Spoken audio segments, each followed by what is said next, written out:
चलिए स्टार्ट करते हैं। सो वंस अगेन गुड मोदिकर मॉर्निंग, आप सभी का बहुत बहुत हार्दिक स्वागत और अभिनंदन। और कल हमने बात करी थी नेटवर्क मार्केटिंग के बारे में कि नेटवर्क मार्केटिंग बेसिकली है क्या, नेटवर्क मार्केटिंग की शुरुआत कैसे हुई थी, नेटवर्क मार्केटिंग को कितना समय हो गया है, नेटवर्क मार्केटिंग का टर्नओवर क्या है, कितने लोग आज की तारीख में नेटवर्क मार्केटिंग कर रहे हैं। हमने आपको नेटवर्क मार्केटिंग की एक बड़ी पिक्चर दिखाई थी कल। ठीक है साहब, आज हम बात करेंगे नेटवर्क मार्केटिंग से संबंधित माइंडसेट की। किस तरह का माइंडसेट होना चाहिए नेटवर्क मार्केटर का, आज हम उसकी बात करेंगे। और जो लोग भी यहाँ बैठे हुए हैं, सारिका जी, नीलिमा दीदी, अभिषेक भैया, बहुत ध्यान से समझिएगा इसको। क्योंकि अगर हम इस माइंडसेट से काम करना स्टार्ट करेंगे तो विश्वास मानिए 6 महीने बहुत होते हैं। 6 महीने बहुत होते हैं आपको 1 लाख पहुंचने के लिए, बहुत होते हैं एक लाख पहुंचने के लिए। बशर्ते कि जो माइंडसेट आपको आज बताया जा रहा है उस माइंडसेट पे आपको काम करना है। ठीक है साहब, माइंडसेट बदलने का प्रयास करेंगे अपना।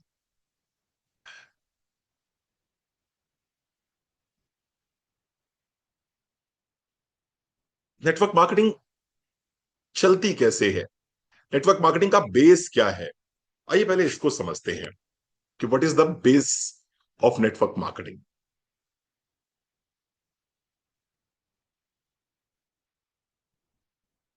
Let's try to understand what is the base of network marketing.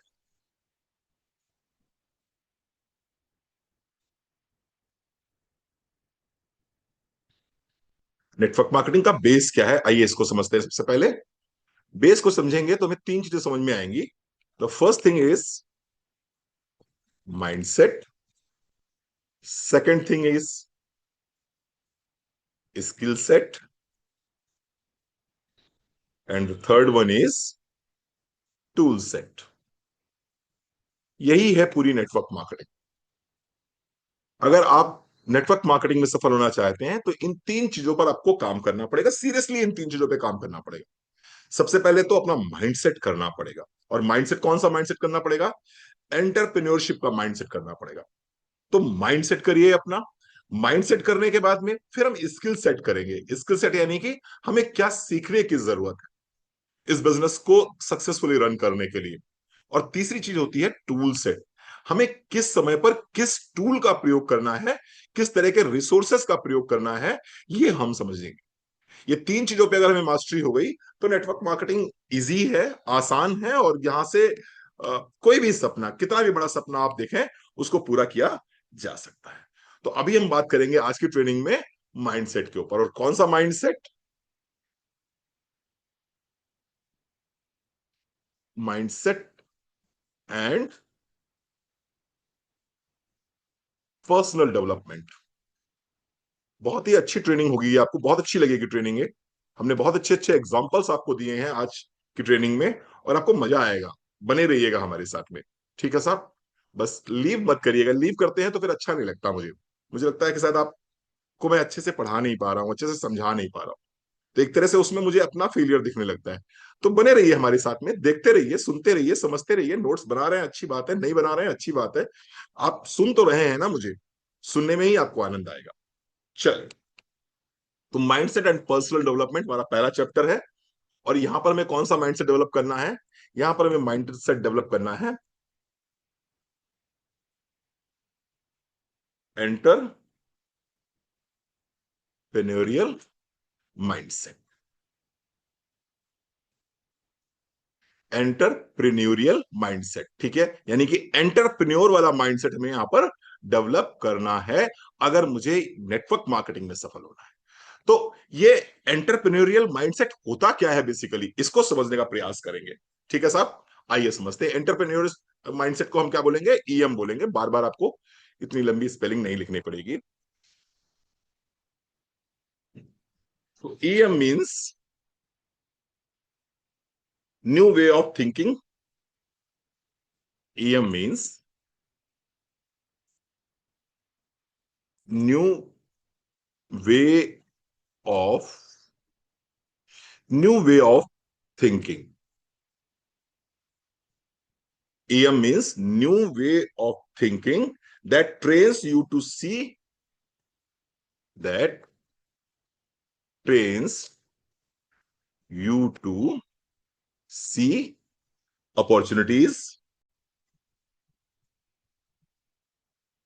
opportunities, opportunities,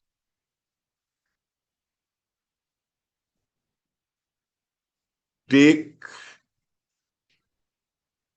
calculated risk, take calculated risks, and turns problems into solutions. Turns problems into solutions. Just like an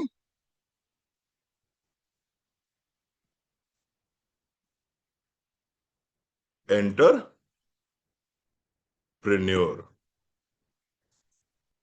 entrepreneur, समझिए बात को साहब, क्या मतलब होता है entrepreneur का? Entrepreneur एक नई तरह से सोचता है, a new way of thinking के साथ में सोचता है, और अपने आप को ट्रेन करता है, अपने आप को इस तरह से डेवलप करता है कि उसको उसको आपदा में भी अवसर दिखाई पड़े। समझ रहे हैं सुस्मिता आप? एंटरप्रेन्योर माइंडसेट क्या होता है? ऐसा माइंडसेट बनाऊंगा मैं अपना, इस तरह से अपने माइंड को मैं ट्रेन करूंगा कि मुझको हर जगह, हर समय क्या दिखाई पड़े? अपॉर्चुनिटीज दिखाई पड़े, अपॉर्चुनिटीज दिखाई पड़े, और ऐसी अपॉर्चुनिटीज दिखाई पड़े जहां पर मैं कैलकुलेटेड रिस्क ले सकता हूं। योगेश, जहां पर मैं कैलकुलेटेड रिस्क ले सकता हूं। इसके साथ साथ में मेरी लाइफ में जितनी भी प्रॉब्लम्स आएंगी, मुझे प्रॉब्लम्स के लिए नहीं लीडर बनना है, मुझे उन प्रॉब्लम्स का सलूशन ढूंढ के निकालना है। तब मैं एंटरप्रेन्योर कहलाऊंगा। तब कहलाऊंगा मैं एंटरप्रेन्योर जब मेरी थिंकिंग कैसी होगी कि मुझे हर आपदा में अवसर दिखाई पड़े, जब मैं हर तरह से रिस्क लेने को तैयार हूं। कैलकुलेटेड रिस्क, ध्यान दीजिएगा, कैलकुलेटेड रिस्क अलग होते हैं और मूर्खतापूर्ण रिस्क अलग होते हैं। मैं कैलकुलेटेड रिस्क लेने को तैयार हूं, और इसके साथ साथ में जिस भी तरह की प्रॉब्लम्स आएंगी, उन प्रॉब्लम्स पे मैं फोकस ना करके, मैं फोकस कहां करूंगा? मैं फोकस करूंगा सॉल्यूशन पे। तो हम क्या बुलाए, हम क्या कहलाए जाएंगे? हम कहलाए जाएंगे एंटरप्रेन्योर।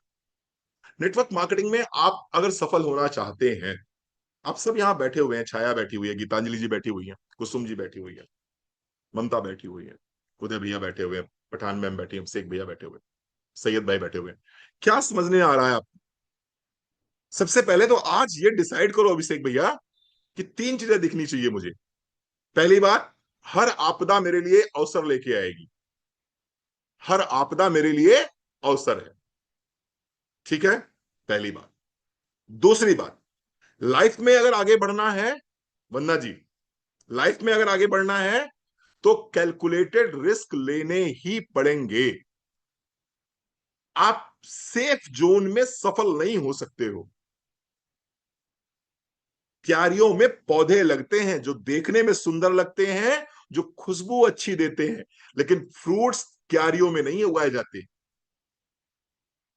उसके लिए घर से बाहर निकलकर बाग तक जाना पड़ता है, और आंधी, धूप, बरसात सब झेलनी पड़ती है, अगर फ्रूट्स देने वाले पौधा बनने, वृक्ष बनना चाहते हो तो कैलकुलेटेड रिस्क मुझे लेने पड़े। दूसरी चीज, और तीसरी चीज, जीवन में सफल आदमी वही है जिसके पास में समस्या का समाधान है। जो आदमी समस्या समस्या समस्या का रोना रो रहा है, वो आदमी कभी भी एंटरप्रेन्योर नहीं हो सकता है। एंटरप्रेन्योर आप हैं ही इसलिए क्योंकि आपके पास में समस्या का समाधान है, सैयद भाई। क्लियर? मेरी बात समझ में आ रही? तो if you want to entrepreneur, तो ये बात दिमाग में अच्छे से अभी अभी सेट कर लो, अभी सेट कर लो अच्छे से। आपदा में अवसर ढूंढना है, पहली चीज। दूसरी चीज, कैलकुलेटेड रिस्क लेने हैं। तीसरी चीज, मुझे समस्याओं में नहीं उलझना है, मुझे समाधान देखना है। समाधान क्या हो सकता है इसका? ये जब आप काम करते हैं तो आप क्या कहलाते हैं? तब आप कहलाते हैं एंटरप्रेन्योर। इसको मैं एंटरप्रेन्योर बोलता हूं क्योंकि मैं हिंदी मीडियम से पढ़ा हुआ हूं। जो लोग यहाँ अंग्रेजी मीडियम वाले बैठे हुए हैं वो क्या बोलते हैं, आंटरप्रेन्योर बोलते हैं, क्या बोलते हैं, जो भी बोलना आप बोल लीजिए। मेरे भाव आपके समझ में आने चाहिए भैया। ठीक है ना? भाव समझ में आ रहे हैं, नहीं आ रहे हैं? भाव समझ में आने चाहिए। कुछ लोग बोल, कुछ भाई देखो, मैं गांव देहात का आदमी हूं, तो हो सकता है मेरे एंटरप्रेन्योर में और आपके एंटरप्रेन्योर में कुछ अंतर हो, लेकिन मेरा भाव आप तक क्लियरली पहुंच जाना चाहिए। ठीक है साहब? चल, आगे बढ़ते हैं। नहीं नहीं, मैं अपनी कमियों को भी बहुत अच्छे से एक्सेप्ट एक्सेप्ट कर लेता हूं कि भाई मेरे पास। आगे बढ़ते हैं और इसको समझते हैं थोड़ा सा और गहराई से। It not only a way to run a business, it not only a way to run a business, it ought not only a way to run a business but a life approach, but A life approach. ये सिर्फ business को run करने के लिए नहीं है साहब, जीवन की दिशा को बदलने के लिए लाइफ का अप्रोच है ये। But A life approach that makes you that makes you that makes you यहां देखिए ध्यान से, proactive. That makes you proactive.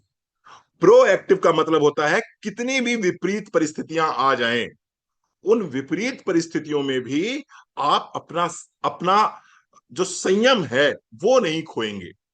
संयम नहीं खोएंगे, प्रोएक्टिव रहेंगे आप उसमें पॉजिटिविटी ढूंढने का प्रयास करेंगे। आपको उस समस्या से बाहर निकलने के लिए बहुत ज्यादा हबड़ हबड़ नहीं करनी है। आपको प्रोएक्टिव रहना है, संयमित रहना है, अपना पेशेंस लूज नहीं करना है। तो that makes you proactive and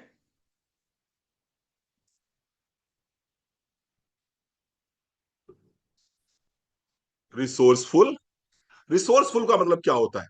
resourceful का मतलब यह होता है कि मेरे पास जो भी ज्ञान है, जो भी संसाधन है, जो भी मेरे पास में अपलाइन है, जो भी मेरे पास डाउनलाइन है, मेरे पास में जो भी व्यवस्था है ट्रेनिंग लेने की, मेरे पास जो भी रिसोर्सेज हैं, मैं उनका पूरा इस्तेमाल करूंगा। मैं ये नहीं सोचूंगा कि मुझे घर से बाहर निकलने का मौका नहीं मिलता है तो मैं नेटवर्क मार्केटिंग कैसे करूं, मैं तो बहुत व्यस्त हूं, मैं नेटवर्क मार्केटिंग कैसे करूं, मेरे तो अपलाइन अच्छे नहीं है, मैं नेटवर्क मार्केटिंग कैसे करूं, मुझे तो डाउनलाइन नहीं मिल रही है अच्छी, मैं नेटवर्क मार्केटिंग कैसे करूं, मैं तो गांव में रहता हूं, मैं नेटवर्क मार्केटिंग कैसे करूं। You should be proactive, resourceful and growth focused. Resourceful and growth focused.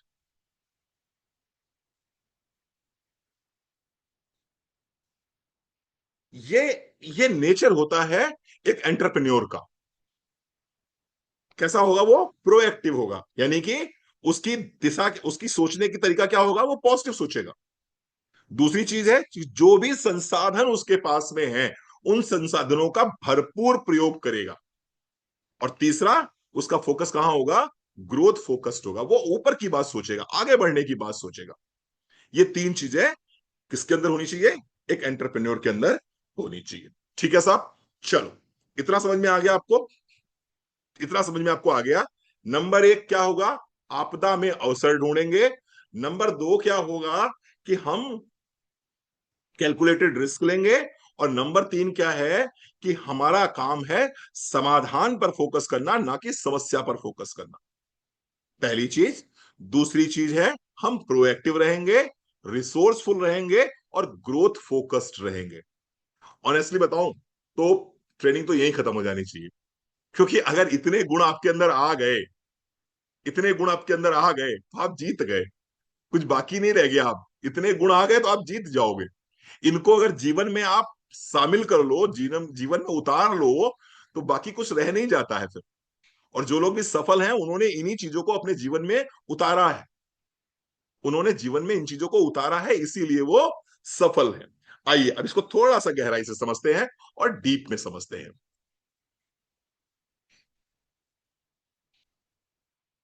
एक घंटा आपको इतनी जल्दी पार हो जाएगा कि पता ही नहीं चलता। मुझे तो बिल्कुल नहीं पता चलता, पता नहीं आप लोगों को पता चलता है कि नहीं चलता। वो एक घंटा फट से निकल जाता है, 9 से 10 मालूम ही नहीं पड़ता। चलिए आइए समझते हैं। की एलिमेंट्स की elements of entrepreneur mindset. Entrepreneur mindset का की एलिमेंट क्या होते हैं? सबसे पहले 7 हैं इसके पॉइंट्स, और सातों को मैं एग्जांपल के साथ समझाऊंगा। Opportunity, focuses. देखिए समझने की बात करिए। ये क्या करते हैं बेसिकली? एंटरप्रेन्योर क्या करता है? एंटरप्रेन्योर करता ये है कि see a chance see a chance in every challenge.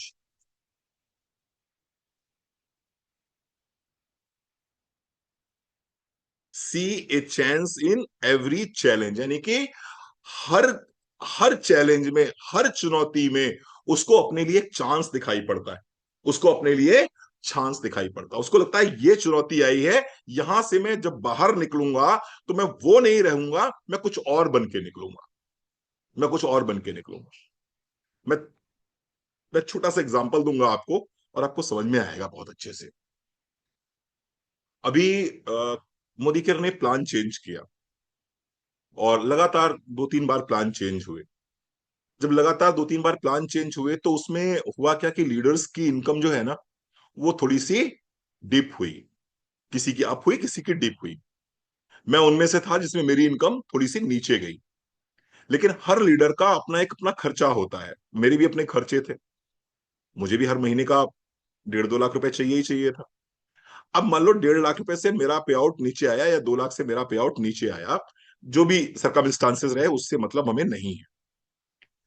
हमने क्या किया, ये जो हमारे जीवन में चैलेंज आए, चुनौती आए, हमने क्या किया, हमने अपने आप को एज ए चांस देखा ये, कि ये वो अवसर है जहां पर हम अपने आप को थोड़ा सा और पॉलिश करें, थोड़ा सा और डेवलप करें, कुछ नया सीखें, कुछ ऐसा सीखें जिससे कि मेरा बिजनेस भी अच्छा चलता रहे, मेरा नेटवर्क मार्केटिंग बिजनेस भी इफेक्ट ना हो, और इसके साथ साथ में जो मुझे डेफिसिट आ रहा है पे आउट का, मेरा पे आउट 3 लाख रुपए है, 3 लाख में मान लीजिए मुझे 1 लाख रुपए कम आ रहा है, तो वो 1 लाख रुपए मुझे कवर तो करना ही करना है।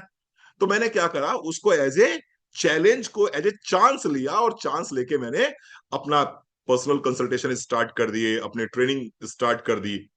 अलग अलग लीडर्स के साथ में मेरी ट्रेनिंग्स होने लगी, और लीडर्स मुझे बुक कर लेते हैं, मेरी ट्रेनिंग्स ले लेते हैं 3 दिन की।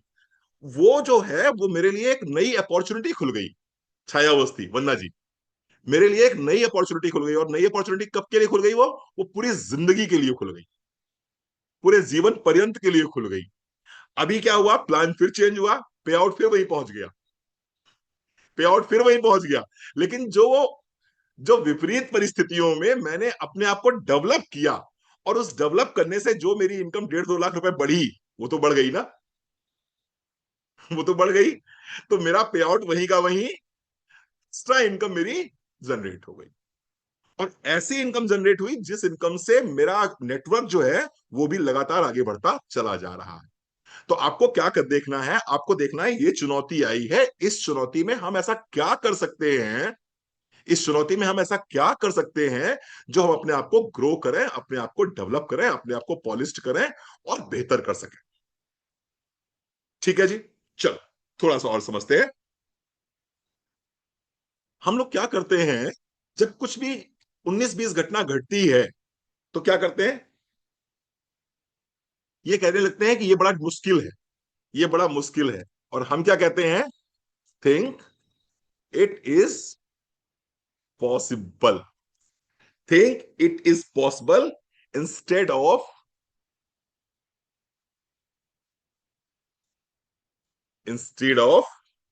This is difficult. Instead of this is difficult.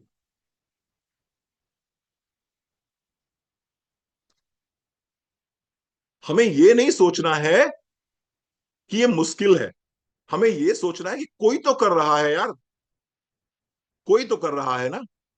और अगर कोई कर सकता है आलू की सब्जी और गेहूं की रोटी खाकर, अगर कोई और कर सकता है तो अभिषेक अवस्थी क्यों नहीं कर सकते? आलू की सब्जी और गेहूं की रोटी खाकर अगर कोई 50 लाख महीने कमा सकता है तो छाया अवस्थी क्यों नहीं कर सकती? हम्म? आलू की सब्जी और गेहूं की रोटी खाकर अगर कोई और कर सकता है तो वंदना सिन्हा क्यों नहीं कर सकती? ये है एंटरप्रेन्योर का माइंडसेट कि कोई और कर सकता है, इसका मतलब करने योग्य तो है ना। मैं आपको बताऊं मैं इस बिजनेस में कैसे आया था। मैं इस बिजनेस में ऐसे आया था कि जब मैं इस बिजनेस में आया तो मुझे बेसिकली मैं थोड़ा सा टेक्नोलॉजी को बहुत अच्छे से यूज करता हूं। तो जब ये बिजनेस मेरे पास आया तो मैंने एकदम से हाँ नहीं बोला। मैंने इसके बहुत सारे वीडियोस देखे, बहुत सारे वीडियोस देखे। और हर वीडियो में मुझे सुरेखा जी नजर आती थी, और या फिर प्रमोद आचार्य सब नजर आते थे। ये पुराने लोग हैं, 10 साल पुराने लोग हैं ये लोग। इनके वीडियोस दिखाई पड़ते थे यूट्यूब पे, इनके वीडियोस हम देखते थे, वेणु सर। तो बार बार दिमाग ये कहता था कि यार अगर कोई महिला 2.5 साल के बच्चे के साथ में घूंघट में रह के कर सकती है, 50 लाख रुपए महीने कमा सकती है, मर्सिडीज चला सकती है, तो रणवीर सिंह तुम तो बाई प्रोफेशन डॉक्टर हो यार। वही खाना ये खाते हैं, वही खाना आप खाते हो, वही ऑक्सीजन ये लेते हैं, वही ऑक्सीजन आप लेते हो। अगर ये कर सकते हैं तो हम क्यों नहीं कर सकते? और वो अपने आप को खुद से खुद चैलेंज दिया गया कि नहीं यार हम कर सकते हैं। और जब लगा कि हम कर सकते हैं और हमने कर लिया। और जब कभी फेलियर दिखता था तब सुरेखा जी के वीडियोस देखते थे, जब कभी फेलियर लगता था तब प्रमोशन के वीडियोस देखते थे। और हमें लगता था कोई दूसरा कर सकता है तो हम भी कर सकते हैं। या तो कोई ना करे आबा देसाई, या तो कोई ना करे ना, फिर किसी कोई कर ही नहीं पा रहा। जैसे सूर्य के, जैसे सूर्य है, सूर्य पे कोई नहीं पहुंच पा रहा है, तो हम सोचते भी नहीं है कि हम सूर्य पे पहुंच पाएंगे। लेकिन चंद्रमा पे तो सतीश सर कोई पहुंचा ना। क्या नाम था उसका, यूरी गैगरिन, कोई तो पहुंचा। नील आर्मस्ट्रॉन्ग है ना, कोई तो पहुंचा ना। जब कोई पहुंचा तो हम पहुंच सकते हैं। तो ये पॉसिबल है। क्यों पॉसिबल है? क्योंकि किसी ने करके दिखाया है, किसी ने करके दिखाया है। ठीक है। अब मैं इसका एक एग्जांपल देता हूं आपको, बड़ा सटीक एग्जांपल देता हूं आपको, आपको समझ में आएगा।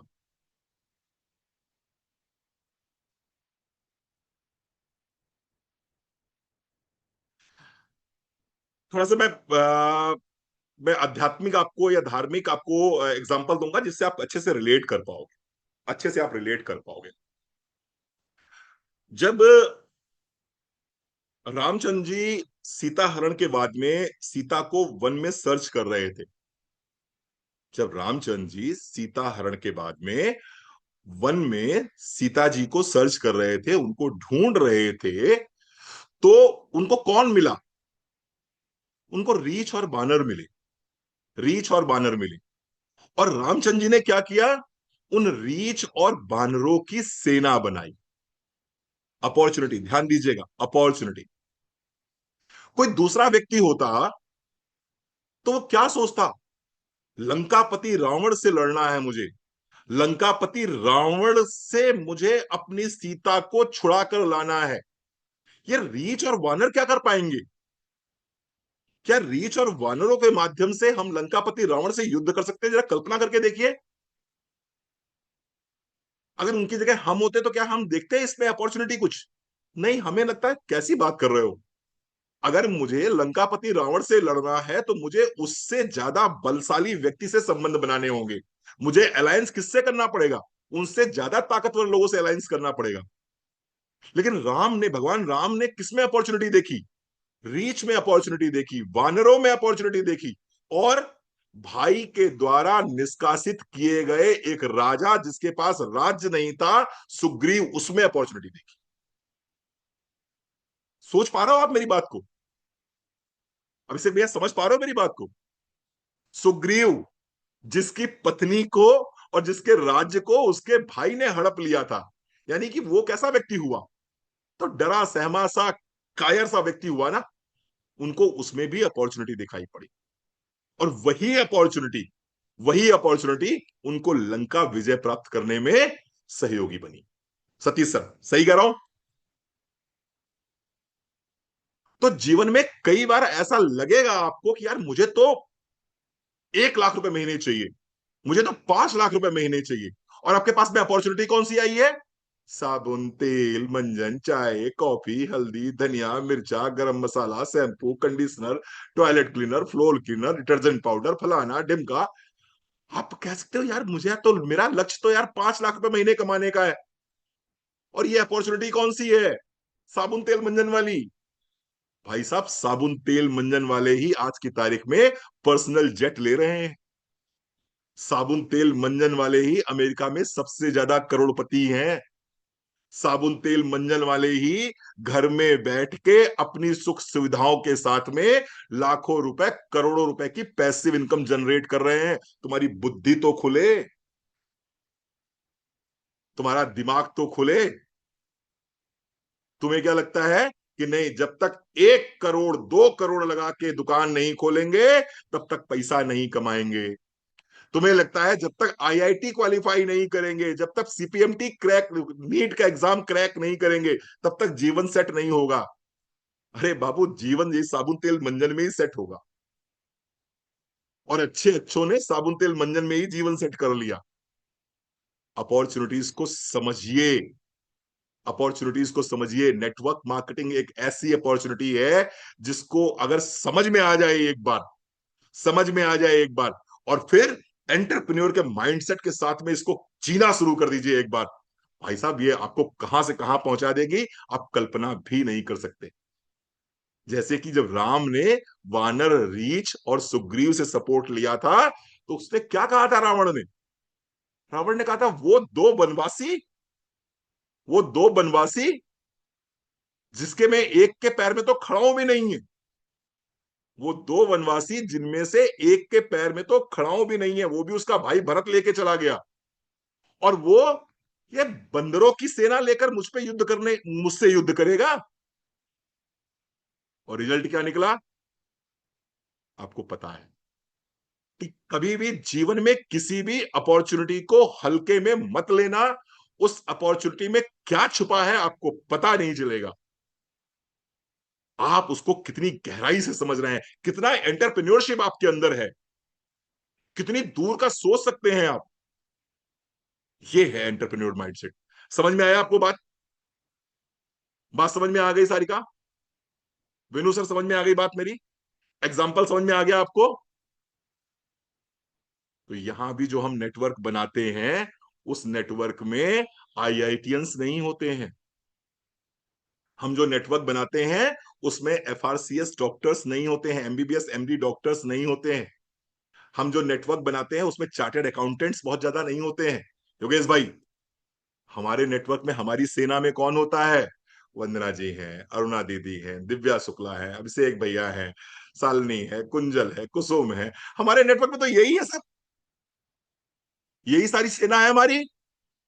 और यही सेना 9 तारीख को आपके अकाउंट में कितने जीरो वाले नंबर देके लेके आती है, आपको कल्पना भी नहीं कर सकते। अच्छे अच्छे आईआईटीएन, अच्छे अच्छे एफआरसीएस, अच्छे अच्छे चार्टर्ड अकाउंटेंट, सब फेल है साहब, सब फेल है। समझ में आई बात आपको? रिलेट कर पा रहे हैं? इसलिए आपके नेटवर्क में बैठा हुआ हर व्यक्ति, आपके नेटवर्क में आया हुआ हर व्यक्ति, हर शख्स आपके लिए हनुमान है। आप अगर राम हो तो वो आपके लिए हनुमान है। वो कब कौन सी लंका फांद जाएगा और आपको जो है लंका विजय करा देगा, आपको कल्पना भी नहीं कर सकते आप उसकी। Got it? समझ में आई बात मेरी आपको? चल, बहुत बढ़िया, बहुत बढ़िया। अब हम चलते हैं दूसरी बात पे। दूसरा क्या है? Ownership responsibility. ये माइंडसेट है, इसको दिमाग में बैठा लेना अच्छे से, अच्छे से दिमाग में बैठा लेना इसको। और इसको दिमाग में बैठाने में अगर कामयाब हो गए तो जीत जाओगे। Ownership responsibility.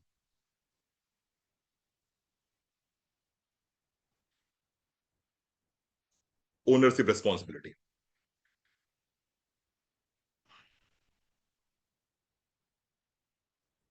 Don't play blame game.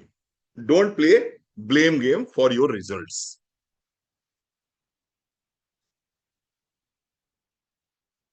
Don't play blame game for your results. Accept mistakes and work in improving them.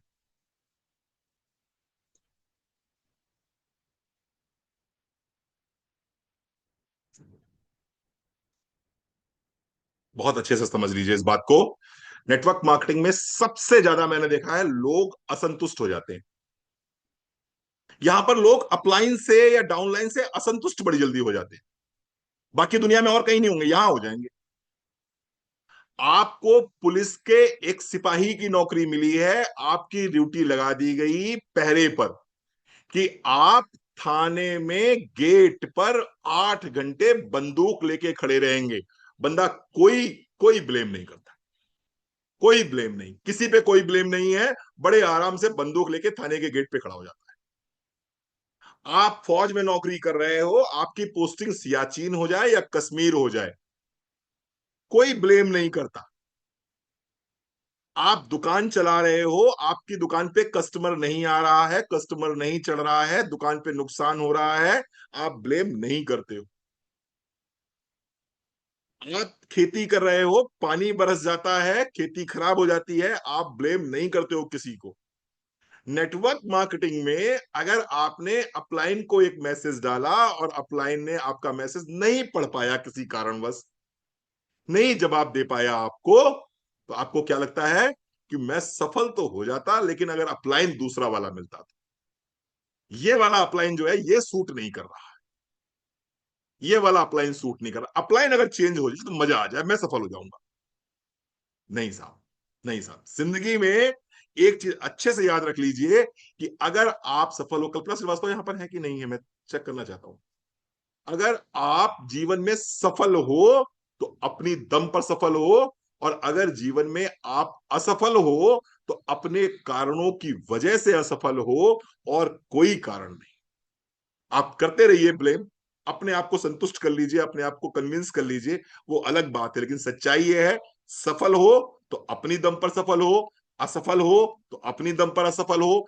क्योंकि मैंने यहां पर बहुत बड़े बड़े लीडर जिनका पे आउट लाखों में था, लाखों में यानी कि 50 लाख के आसपास था, उनके रिश्तेदारों को भी नौकरी करते हुए देखा है। उनके रिश्तेदारों को भी 30-35 हजार की नौकरी करते हुए देखा है। अगर वही दमदार होते, वही लोगों को सफल बना रहे होते, तो फिर उनके रिश्तेदार 35 हजार की नौकरी क्यों कर रहे होते? जेन्युइन बात है आबादी साई, ममता शर्मा जी, जेन्युइन बात है। अगर मान लीजिए मेरे अंदर दम है और आपको लगता है रणवीर सर जो है वो अगर मेरे अपलाइन होते तो आज कमाल हम कर देते, तो फिर रणवीर सर के भाई, रणवीर सर की बहन, रणवीर सर के चाचा का लड़का, रणवीर सर के मामा का लड़का, रणवीर सर के बुआ का लड़का फिर मोदी केयर क्यों नहीं कर रहा है? करना चाहिए ना। तो मेरी बेटी भी नहीं कर रही है, मेरा दामाद भी नहीं कर रहा है। इसका मतलब है कि कोई किसी को सफल नहीं करता है, आपका अपना एटीट्यूड ही आपको सफल करता है, आपका अपना कर्म ही आपको सफल करेगा। तो ब्लेम गेम से बाहर निकल जाइए। और अगर आप ब्लेम गेम में हैं तो you are not a leader, you are not a entrepreneur. आप एंटरप्रेन्योर हो ही नहीं सकते, क्योंकि आप हमेशा देखते रहोगे ना, उसने ये नहीं किया, उसने वो नहीं किया, उसने वो नहीं किया, इसने ये नहीं किया। आप कभी सफल नहीं हो पाएंगे। आप तो ये देखिए कि मैं क्या कर रहा हूं, ये आपकी जिम्मेदारी है। और जो भी आपको अपनी गलतियां दिखाई पड़े उनको एक्सेप्ट करिए, उनको इंप्रूव करिए और आगे बढ़िए। आपको लगता है मैं बहुत अच्छा प्लान नहीं दिखा पाता हूं, तो प्रैक्टिस करो प्लान दिखाने की। आपको लगता है मैं डेमो नहीं दिखा पाता हूं, तो डेमो दिखाने की प्रैक्टिस करो। आपको लगता है मेरे अंदर लीडरशिप नहीं है, तो किसने मना किया है बुक्स पढ़ने से? किसने मना किया है यूट्यूब पर वीडियो देखने से? किसने मना किया है कि आप नोट्स ना बनाएं? किसने मना किया है कि आप ट्रेनिंग अटेंड ना करें? अटेंड करिए, डेवलप करिए अपने अंदर। और कोई ना कोई सहयोग करने वाला मिल ही जाएगा आपको, अगर आप सहयोग चाहते होंगे तो। अगर आप सहयोग चाहते होंगे तो ठीक है साहब। चलो, समझाने का प्रयास करेंगे आपको। भगवान राम को वनवास मिला। मैं आज आपको राम से जुड़ी हुई कहानियां सुनाऊंगा आपको। भगवान राम को वनवास मिला, नीति था कि अनीति था, नीतिगत था या अनीतिगत था? अनीति था, अनजस्टिस था उनके साथ में। जस्टिस तो नहीं था ना, क्योंकि उन्होंने तो कोई गलत काम किया ही नहीं था। उन्होंने तो कुछ भी गलत नहीं किया था। बिना कारण के एक व्यक्ति जिसको सुबह राज सिंहासन मिलना हो, उस व्यक्ति को रात में वनवास दे दिया जाए, अनीतिगत था। लेकिन लेकिन राम ने पूरी जिम्मेदारी ली इसकी, पूरी जिम्मेदारी ली। और मेरे वंश का, मेरे कुल का नाम खराब ना हो, कोई ये ना कहने पाए कि रघुकुल रीत सदा चल आई, प्राण जाए पर वचन ना जाई। कोई ये कहने ना पाए, ये सोच के पूरी जिम्मेदारी लेते हुए उन्होंने खुशी खुशी क्या स्वीकार कर लिया? एग्जाइल स्वीकार कर लिया, वनवास स्वीकार कर लिया। उन्होंने करा कि नहीं करा? कंप्लेन करी? क्या पापा यार, तुम यार अपनी तीसरी वाइफ के चक्कर में यार, वो यार सबसे सुंदर है यार, उसके चक्कर में तुम यार हमें वनवास भेजे दे रहे हो? ऐसा थोड़ी होता है कोई। है ये कोई बात हुई तुम्हारी? हम सबसे बड़े हैं, हम राजकुमार हैं, हमें राज सिंहासन मिलने वाला है। अरे तुम्हारी वाइफ है, पंगा तुमने लिया था, वचन तुमने दिया था, उसमें हम क्यों वनवास जाएं भाई? और हमारी नई नई शादी हुई है अभी, हम काहे जाएं वनवास? तुमने वचन दिया, तुम जाओ वनवास, हम क्यों जाएं वनवास? लेकिन नहीं, उन्होंने अपनी जिम्मेदारी को स्वीकार किया, ओनरशिप को स्वीकार किया, अपने कुल की परंपरा को स्वीकार किया। हम क्या करते हैं ना, बुरा मत मानिए मेरी बात को, हम भगवान के सामने घंटी बजाना शुरू कर देते हैं। ओम जय जगदीश हरे, ओम जय जगदीश हरे। भगवान घंटी बजाने के लिए नहीं है, भगवान सिखाने के लिए है। उनसे सीखिए, वो लेसन्स देते हैं आपको, और उन लेसन्स को जितना हो सके उतना अपने जीवन में उतारने का प्रयास कीजिए। भगवान इसलिए है। तो मैं नहीं कहता कि आप खूब पूजा करिए, खूब अर्चना करिए, खूब घंटी बजाइए, खूब दिया बत्ती सुलगाइए आप, अच्छी, लेकिन उनसे सीखिए भी। जब उनके सामने खड़े होइए, एक चैप्टर सीखिए, एक लेसन सीखिए, उसको अपने जीवन में उतारिए। सही कह रहा हूं कुलदीप जी? सही कह रहा हूं? समझ में आ रही बात आपको मेरी? तो क्या करना है? रेस्पॉन्सिबिलिटी लेनी है, जिम्मेदारी लेनी है। क्योंकि क्यों लेनी है ऐसा? क्योंकि entrepreneur must see potential.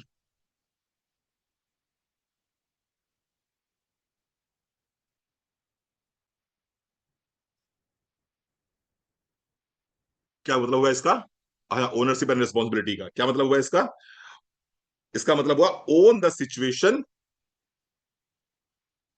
Own the situation even when it's not your fault, even when it's not your fault. आपकी गलती नहीं है भाई, मेरी क्या गलती है यार? मैं आपको समझाने की कोशिश करूंगा, आपको कैसे नेटवर्क मार्केटिंग से कैसे कनेक्ट कर रहे हो बताओ। समीर सर ने प्लान चेंज कर दिया, इसमें सैयद बाबू तुम्हारी गलती है क्या? आप जिम्मेदार हो इस बात के लिए? कौन जिम्मेदार है? अरे इस बात के लिए शालिनी गुप्ता जिम्मेदार है भाई, दूसरे को क्यों कह रहे हो? क्यों शालिनी, तुम जिम्मेदार हो गया इसके लिए? समीर सर ने प्लान चेंज किया, सैयद थोड़ी जिम्मेदार है, रविंदर अंकल थोड़ी जिम्मेदार है, शालिनी थोड़ी जिम्मेदार है, पठान मैम थोड़ी जिम्मेदार है, हम थोड़ी जिम्मेदार है। लेकिन इसका यह मतलब नहीं है ना कि हम अपनी टीम के सामने नेगेटिव बात करना शुरू कर दें। इसका यह मतलब तो नहीं है ना कि हम पे रोना शुरू कर दें। और तुम अगर पे करके रोना शुरू कर दोगे तो टीम तुमसे पहले रोना शुरू कर देगी। सही कह रहा हूं गलत कह रहा हूं बंदा जी? तो गलती मेरी नहीं है, गलती मेरी नहीं है, लेकिन मोदी केयर मेरी कंपनी है, मैं इस कंपनी का ओनर हूं, मैं इस कंपनी का बिजनेस पार्टनर हूं। समीर सर का हर निर्णय मुझे स्वीकार है और मैं उसको ओन करता हूं। ये मेरी जिम्मेदारी, ये मेरी जिम्मेदारी है। मैं नहीं कह सकता कि नहीं समीर सर ने गलत किया, ऐसा किया, वैसा किया, ये क्यों किया, वो क्यों किया, इसके रेट क्यों बढ़ा दिया, उसके रेट क्यों बढ़ा दिया ना। रघुकुल रीत सदा चलाई, प्राण जाए पर वचन ना जाए। भगवान राम के पिता दशरथ ने जो नियम कायदा कानून पास कर दिया, मेरे सर माथे पे। चल भैया आगे बढ़। अब उनकी पत्नी से क्या बात हुई, केकई क्यों गुस्सा हुई, केकई को क्यों उन्होंने वर दिए, केकई ने क्या वचन मांगा, इस पंगे में मुझे नहीं पड़ना यार। तो समीर सर ने रेट बढ़ा दिए, पीवी कम कर दी, पीवी बढ़ा दी, रेट कम कर दिए, ये प्लान चेंज कर दिया, वो प्लान चेंज कर दिया, ऐसा कर दिया, वैसा कर दिया। ये मेरा काम नहीं है। मेरा काम है, मैं मोदी केयर का एक सच्चा सिपाही हूं। मेरे सामने जो स्थिति परिस्थिति आई है, मैं उस स्थिति परिस्थिति को ओन करता हूं, और इसको ओन करने के साथ में अपनी जिम्मेदारी समझते हुए अपनी टीम को आगे लेके चलता हूं। क्लियर? सिचुएशन समझ में आ रही है आप लोगों को? कंप्लेन भगवान राम ने नहीं करी यार, आप कंप्लेन कर रहे हो। कंप्लेन तो वेणु सर भगवान कृष्ण ने नहीं करी। मुझे जेल में भेज दिया यार, मुझे जेल में जन्म दिया मेरा, और जेल में जन्म देने के बाद भी कहां भेजा मुझे? जहां भेजा वहां पर गैया चरवा रहे हो मुझसे। मैं तीन लोक का स्वामी हूं, मैं अखंड ब्रह्मांडों का स्वामी हूं, मुझसे मुझसे गाय चरवाते हो। उन्होंने कंप्लेन नहीं करी, और हम कंप्लेन कर रहे हैं। हम कंप्लेन कर रहे हैं। शालिनी जी, कंप्लेन नहीं करना, रिस्पॉन्सिबिलिटी लीजिए, ओनरशिप लीजिए। जो है जैसा है जहां है वहीं से आगे बढ़ना है। ये किसका माइंडसेट है? ये माइंडसेट है एंटरप्रेन्योर का। और जो कंप्लेन कर रहे हैं वो एंटरप्रेन्योर नहीं है, वो एंटरप्रेन्योर नहीं है। चलिए तीसरी बात पे आते हैं। तीसरी बात, अरे बाप रे 9:44 हो गया। Growth oriented thinking. Entrepreneur mindset में आदमी क्या करता है? हमेशा ग्रोथ ओरिएंटेड थिंकिंग रहती है उसकी। हमेशा उसकी थिंकिंग कैसी रहती है? ग्रोथ ओरिएंटेड रहती है। आइए समझते हैं ग्रोथ ओरिएंटेड मतलब क्या होता है। कौन ग्रो करेगा? Make learning a daily habit. ये नशा होना चाहिए। ये जो लर्निंग है ना, ये नशा होना चाहिए आपका। डेली सीखना है, डेली सीखना है, कुछ ना कुछ सीखना है, कुछ ना कुछ सीखना है, कुछ नया सीखना है, कुछ नया सीखना है। ये जो लोग डेली कुछ ना कुछ सीखते हैं, डेली कुछ ना कुछ पढ़ते हैं, डेली कुछ नया करते हैं, ऐसे लोग जीवन में सदैव आगे रहते हैं। ऐसे लोग जीवन में सदैव आगे रहते हैं। तो make learning a daily habits. दूसरा, take failures take failures as feedback and grow. As feedback and grow. Daily सीखने की हैबिट डालिए अपने अंदर अगर आपको ग्रो करना है। दूसरी चीज, मैं सेल्फ प्रेज नहीं कर रहा हूं, लेकिन मैं बता दूं आपको, जीवन में जब भी कभी किसी को प्रेजेंटेशन दिखाया, और प्रेजेंटेशन दिखाने के बाद में अ, उस व्यक्ति ने इंटरेस्ट नहीं लिया, या उस व्यक्ति ने ज्वाइन नहीं किया, या उस व्यक्ति ने ऑब्जेक्शंस बहुत दे दिए हमें, पता है मैंने कभी भी ये नहीं सोचा रविंदर अंकल कि गलती उसकी है। कभी भी नहीं सोचा मैंने उसकी गलती। हमेशा ये सोचा मैंने कि कहीं ना कहीं मुझसे कोई ना कोई कमी जरूर रह गई। शायद मैं उसकी नीड एनालिसिस नहीं कर पाया, उसकी नीड आइडेंटिफाई नहीं कर पाया। शायद मैं उसको नेटवर्क मार्केटिंग समझा ही नहीं पाया, नेटवर्क मार्केटिंग की बड़ी पिक्चर दिखा ही नहीं पाया। शायद मैं उसको डेमो नहीं दिखा पाया। शायद मैं उसको अपना प्रेजेंटेशन अच्छे से नहीं दिखा पाया। और जब भी मुझे ऐसा लगता था कि नहीं साहब, आपने तो बहुत अच्छे से नीड एनालिसिस करी, आपने तो बहुत अच्छे से प्रेजेंटेशन दिखाया, आपने तो बहुत अच्छे से उसको डिमॉन्स्ट्रेशंस दिखाए, आपने तो अपनी पूरी जान लगा दी, उसके बाद भी वो व्यक्ति कन्विंस नहीं हुआ, वो व्यक्ति मेरे सिस्टम में नहीं आया, तो मैं समझ गया कि रणवीर सिंह तुमसे एक गलती तो हुई। और वो गलती क्या हुई? वो गलती ये हुई कि you selected A wrong person, you chooses A wrong person. तुमने गलत व्यक्ति को प्लान दिखाया, तुमने व्यक्ति को सेलेक्ट नहीं किया। वो व्यक्ति प्लान देखने योग्य था ही नहीं। वो AYALT फॉर्मूले को सूट ही नहीं करता था जिस फॉर्मूले में उसको सेट होना चाहिए था। सिलेक्शन ऑफ पर्सन रॉन्ग था मेरा। लेकिन गलती उंगली कहां रखी? उंगली अपने ऊपर रखी। उंगली अपने ऊपर रखी, गलती मुझसे हुई है। तो करेक्ट कौन करेगा? करेक्ट मैं करूंगा। करेक्ट मुझे करना है। नेक्स्ट टाइम से मैं सही व्यक्ति सेलेक्ट करूंगा जिसको मुझे प्लान दिखाना है। पहले उसकी अच्छे से रैकी करूंगा, पहले समझूंगा उस व्यक्ति को कि वो व्यक्ति प्लान दिखाने योग्य है भी या नहीं है, या सिर्फ मेरा कस्टमर बनकर रहने योग्य है वो। मैं गलत व्यक्ति को नेटवर्क मार्केटिंग सिखा रहा था। हर व्यक्ति के लिए तो नहीं बनाना। Network marketing is not for everybody and everybody is not for network marketing. हर व्यक्ति नेटवर्क मार्केटिंग के लिए नहीं बना है साहब। ठीक है जी। तो ग्रोथ ओरिएंटेड थिंकिंग में क्या है? एक तो डेली सीखना है आपको, और दूसरा क्या है कि जो भी फेलियर्स हैं उनको एज ए फीडबैक लीजिए, और फीडबैक लेने के बाद में उस पर आपको काम करना है, उस पर आपको इंप्रूव करना है, अपने आप को डेवलप करना है। फिर समझाता हूं आपको। एग्जाम्पल क्या है इसका?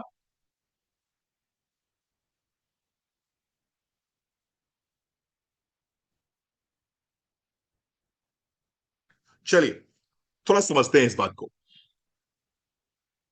मथुरा में कंस का वध करने के बाद में उनके नाना राजा बने, और उसके बाद में फिर कृष्ण राजा बने। कृष्ण राजा बने मथुरा, मथुरा के। कंस का जो ससुर था उसका नाम क्या था? एनीबडी? आपको याद आएगा।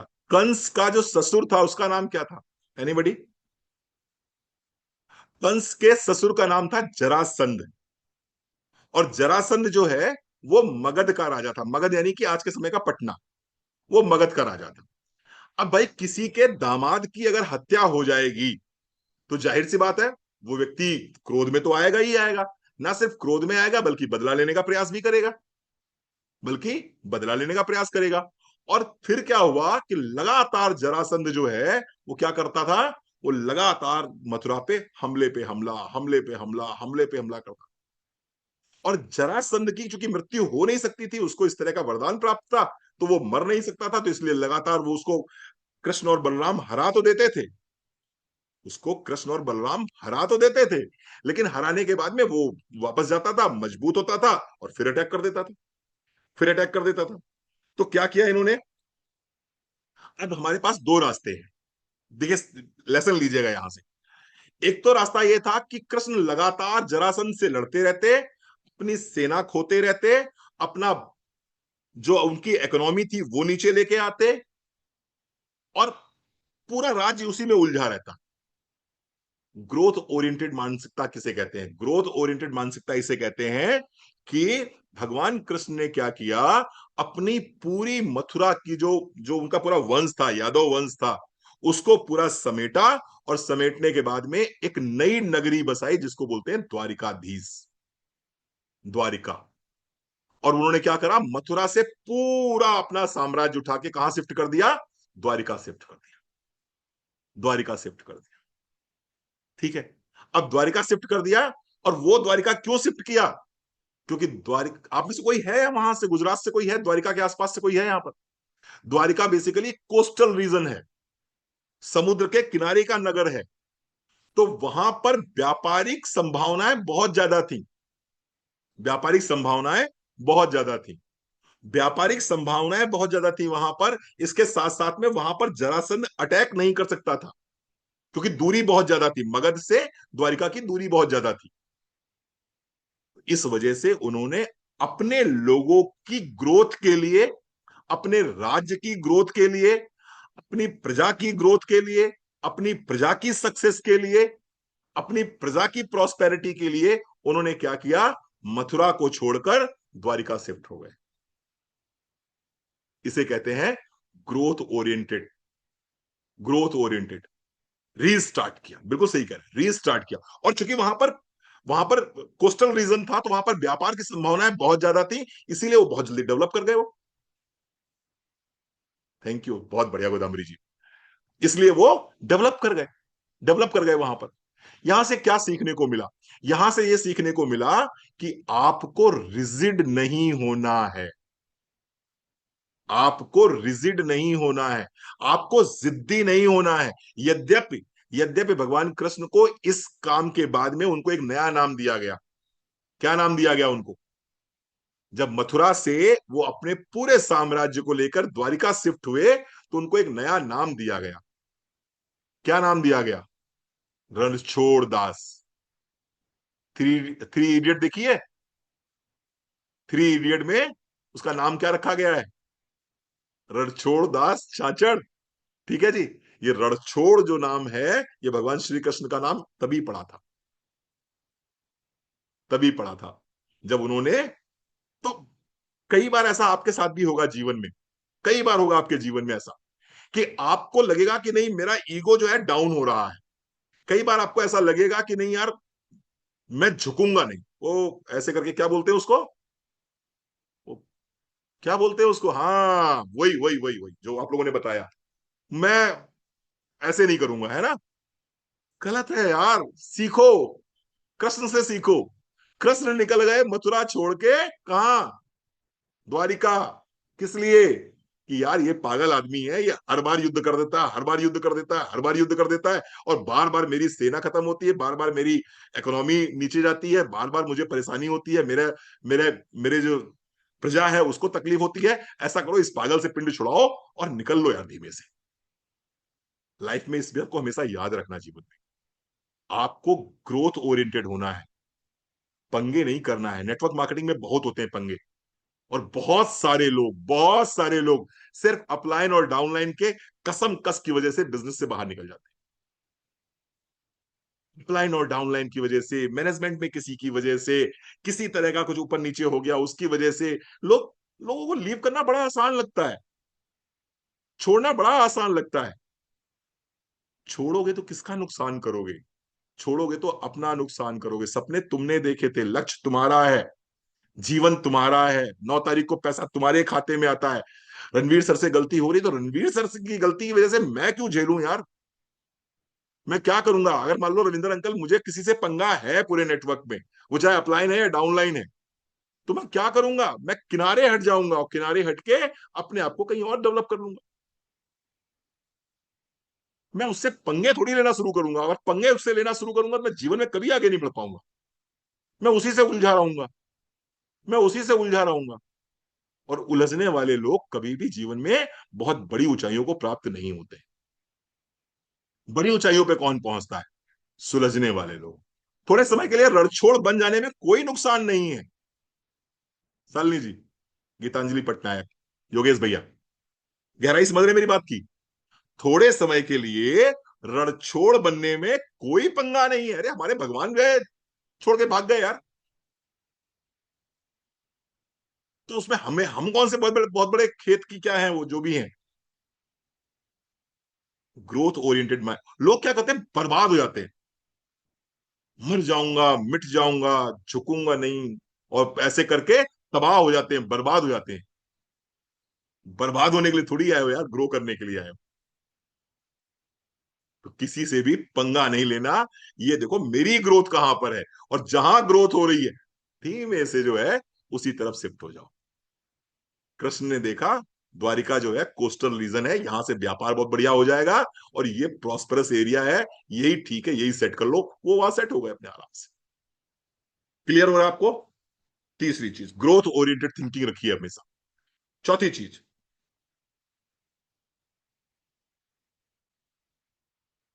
रेजिलियंस।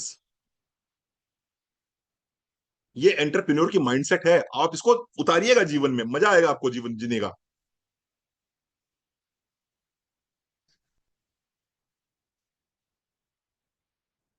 रेजिलियंस। रेजिलियंस का मतलब होता है bounce back, bounce back, bounce back. Resilience का मतलब होता है बाउंस बैक। क्या मतलब हुआ साहब इसका? Ability to stand up, ability to stand up, ability to stand up again after setbacks, again after setbacks.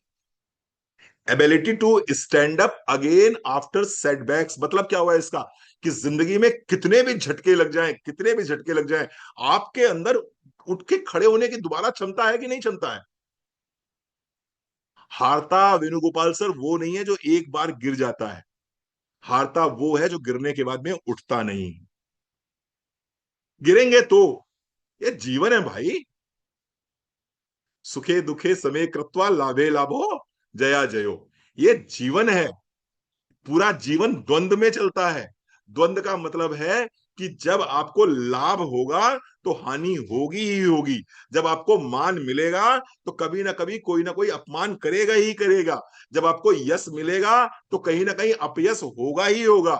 अगर आपके जीवन में लगातार सुख आएगा तो दुख के लिए बिल्कुल तैयार रहिए, वो आएगा ही आएगा। अगर आप ऊपर गए हैं तो नीचे आएंगे ही आएंगे।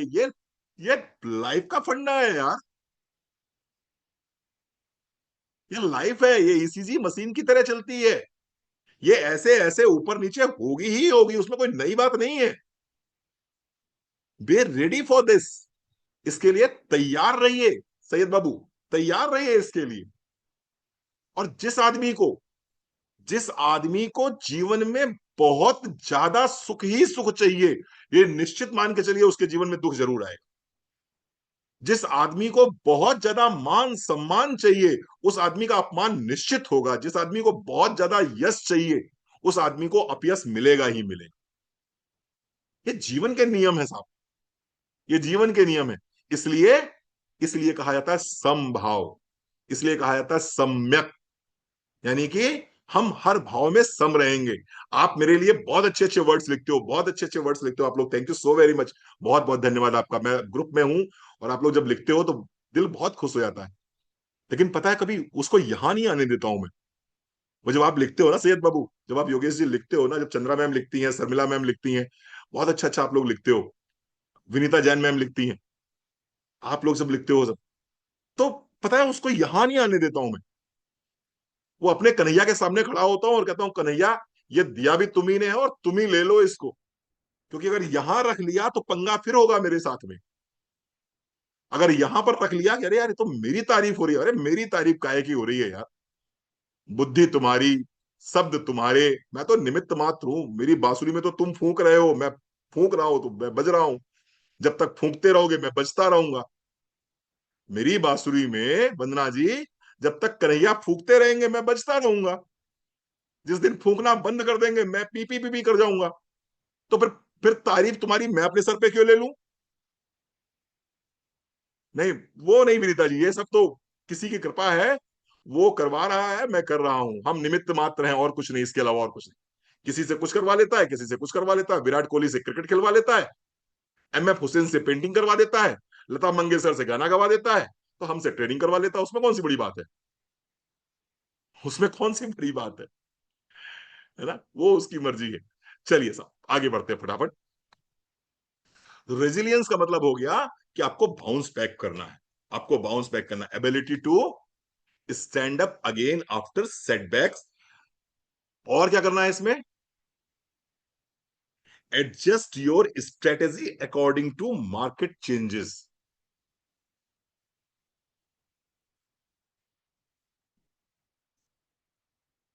Adjust your strategy according to market.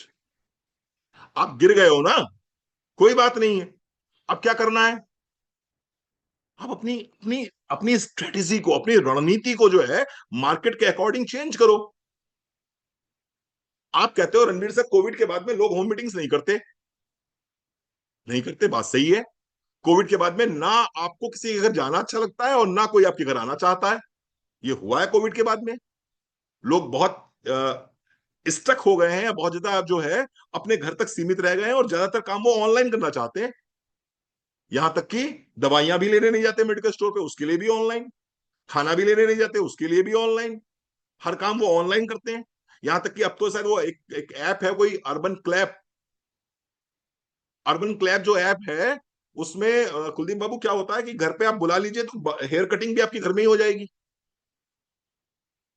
हाँ, रविंद्र अंकल को पता है ना। तो वो महिलाएं अर्बन क्लैप से बुला लेती हैं, वो फेशियल वगैरह घर पे ही हो जाते हैं वो। तो इसका मतलब क्या समझ में आया? इसका मतलब मार्केट चेंज हुई है। तो मार्केट चेंज हुई है तो रोएंगे हम या फिर अपनी मार्केटिंग चेंज करेंगे? हमें अपनी मार्केटिंग स्ट्रेटेजी बदल देनी है। हमें क्या स्ट्रेटेजी बदल देनी है कि भाई दुनिया ऑनलाइन आ गई है, चलो हम भी ऑनलाइन आ जाते हैं।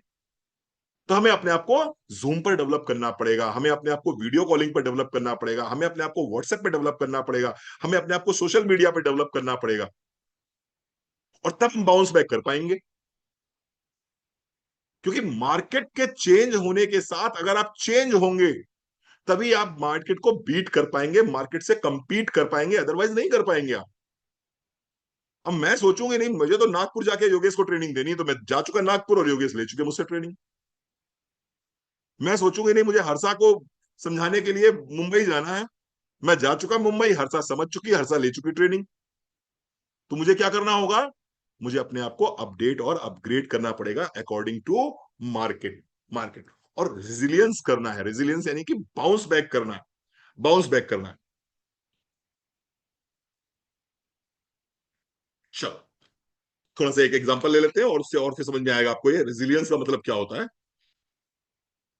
अगेन, जब सीता जी का अपहरण हो गया, जब सीता जी का अपहरण हो गया तो आप सबने सुना होगा कि वो पेड़ पौधों से पूछ रहे हैं, अ, पत्थरों से पूछ रहे हैं, जानवरों से पूछ रहे हैं कि आपने कहीं सीता को देखा है? बहुत व्याकुल थे, बहुत व्यथित थे, बहुत परेशान थे। लेकिन क्या वो सिर्फ रोते रहे? सोचो जरा, मुझे बताओ, चाहे भव्या मुझे बताओ, क्या वो सिर्फ रोते रहे? ममता जी, क्या वो सिर्फ रोते रहे? ठीक बात है, घटना घटी, परिस्थिति विपरीत हुई, तकलीफ हुई, दुख हुआ, लेकिन उसके बाद में सिर्फ वो रोते नहीं रहे कि तुम देखी सीता मृगनयनी।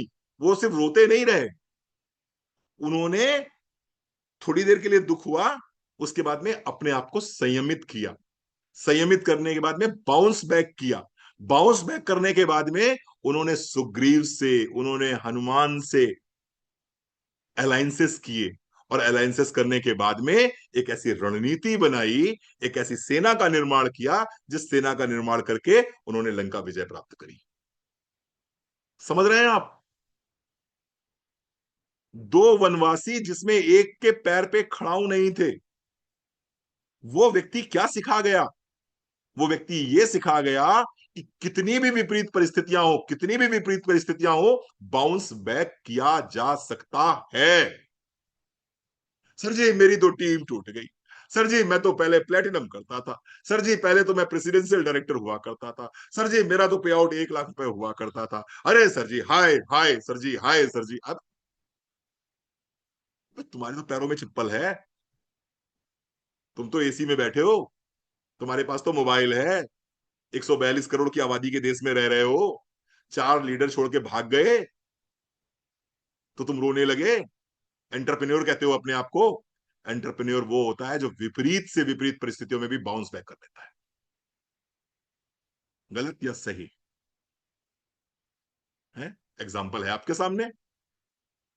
दो भाई वनवासी थे, एक के पैर में खड़ाऊ नहीं था, लड़ना किससे था?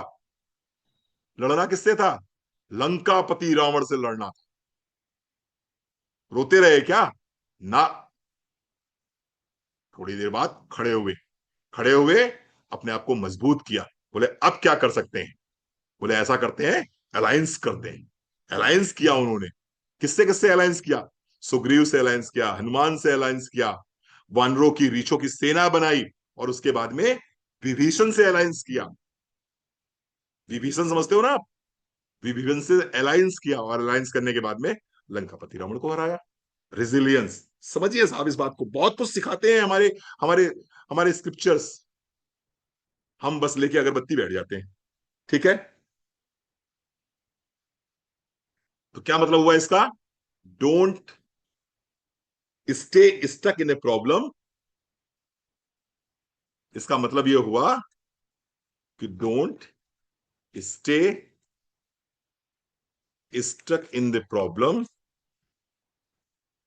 प्रॉब्लम में स्टक नहीं रहना, in the problem get into solution, mode fast, get into solution mode fast. रोने से काम नहीं चलेगा साहब, उठ के खड़ा होना पड़ेगा, उठ के खड़ा पड़ा होना पड़ेगा, नई रणनीति बनानी पड़ेगी। ठीक है साहब, चलो आगे बढ़ते हैं। एंटरप्रेन्योर एक काम और करता है, कैलकुलेटेड रिस्क लेता है, कैलकुलेटेड रिस्क लेता है। जो लोग जीवन में रिस्क नहीं लेते ना, वो जीवन में कभी आगे भी नहीं बढ़ते। एक बड़ा अच्छा डायलॉग था, क्या डायलॉग था, आप लोगों को याद होगा? क्या बोलते हैं वो? रिस्क नहीं तो कुछ सुना है ना आप लोगों ने? इसके आगे कुछ है? वो आए थे ना, पिक्चर एक आई थी, क्या आया था, सीरीज आई थी, पिक्चर आई थी, मैं बहुत कम देखता हूँ, देखता ही नहीं हूँ बेसिकली मैं तो। एक थी कुछ, रिस्क नहीं तो इश्क नहीं। तो बाबू अगर जिंदगी में जो है आगे बढ़ना है, तो रिस्क तो लेना पड़ेगा, रिस्क तो लेना पड़ेगा। अब रिस्क तो सबने लिया साहब, तुम जिंदा हो क्योंकि तुमने रिस्क लिया। अगर रिस्क ही नहीं लेते तो तुम जिंदा ही नहीं रहते। बिल्कुल सही कह रहे वेणुगोपाल सर, रिस्क तो आपने लिया था इसीलिए आप हो। वरना धरती पर आने के बाद में अगर ये सोचते कि अबे यार मैं ऑक्सीजन लूं कि ना लूं, कहीं ऐसा ना हो कि यार ऑक्सीजन लूं और मर जाऊं मैं। अभी तक तो माँ के पेट में था, आराम से खाना पीना मिल रहा था यार, कोई टेंशन नहीं थी, कोई पंगा नहीं था, सब कुछ ऑटोमेटिक जो है प्लेसेंटा के माध्यम से आ रहा था, मैं एनर्जाइज था। ये बाहर निकल के आया यार, यहाँ तो ये लोग यार लैक्टोजन पिला रहे हैं यार, सेरेलक खिला रहे हैं यार, ये मम्मी ब्रेस्ट फीडिंग हो रही है। पता नहीं यार क्या सही चीज है, कहीं गड़बड़ चीज तो नहीं है यार, कहीं ऐसा तो नहीं है निकल जाऊंगा, टें हो जाऊंगा। रिस्क लिया ना यार, नई चीज से सामना किया ना, तभी तो हो। नेटवर्क मार्केटिंग ज्वाइन कर लेंगे, तुम्हारा साबुन खरीद लेंगे, तो ऐसा तो नहीं है कि हमारे सारे बाल उड़ जाएंगे। अरे यार, तू जिंदगी में अगर यही सोचता रहेगा तो तू जिंदगी में कैसे आगे बढ़ेगा? सर जी आपका पेस्ट करेंगे, ऐसा तो नहीं 32 के 32 हाथ में आ जाएंगे। और जो ये सोच रहा है कि मोदी केयर का पेस्ट करने के बाद में 32 के 32 उसके हाथ में आ जाएंगे, वो जिंदगी में कहीं पहुंचेगा भी नहीं, और 32 तो झड़ी जाएगी उसकी, पक्की बात है। बहुत से लोग शैम्पू नहीं लेते, शैम्पू आपका ले लेंगे ऐसा तो नहीं मेरे बाल चले जाएंगे। अरे यार, तू नई शैम्पू लेगा तब भी तू काम, कहाँ तेरे बाल बचने वाले हैं? जितने गंजे बाहर घूम रहे हैं, ऐसा थोड़ी सबने हमारी शैम्पू यूज किए हैं। आप बताओ, अच्छा जितने लोगों के बाल नहीं है, क्या सबने हमारे शैम्पू यूज किए हैं क्या? लेकिन ना, लोग रिस्क लेने से डरते हैं, छोटे छोटे छोटे छोटे रिस्क लेने से डरते हैं। 2,500 का सामान ले लेंगे तो कहीं बर्बाद तो नहीं हो जाएंगे? 2,500 का सामान ले लेंगे, लॉयल्टी करा लेंगे, तो कहीं ऐसा तो नहीं मोदी जी हमको बिलो पॉवर्टी लाइन में डाल देंगे, हमारा बीपीएल कार्ड बना देंगे हमारा? 2,500 का सामान लेके तुम कौन सा यार, बचा के भी कौन सा तुम टाटा बिरला बन जाओगे? एक बार लेके देख लो, शायद प्रोडक्ट अच्छे लग जाए, शायद तुमको बिजनेस अच्छा लग जाए, शायद रणवीर सर की ट्रेनिंग में कभी बैठ जाओ, शायद कुछ मजा आने लगे जिंदगी में, और शायद काम निकल जाए, शायद काम आगे बढ़ जाए, हो सकता है लाखों रुपए करोड़ों रुपए तुम यहां से कमा लो। लेकिन ना, 2,500 रुपए बचाने हैं, 2,500 रुपए नहीं खत्म होने चाहिए, मेरी जान है ये। तो जो जान समझ के बैठे ना, मेरी जान है, मेरा पैसा निकलना नहीं चाहिए, तो फिर मौज करो जिंदगी में। रिस्क लेना पड़ेगा साहब, क्योंकि कैलकुलेटेड रिस्क लीजिए, मैं नहीं कहता आप कुएं में कूद जाइए ना, कैलकुलेटेड रिस्क लीजिए। Take every risk after proper analysis, take every risk after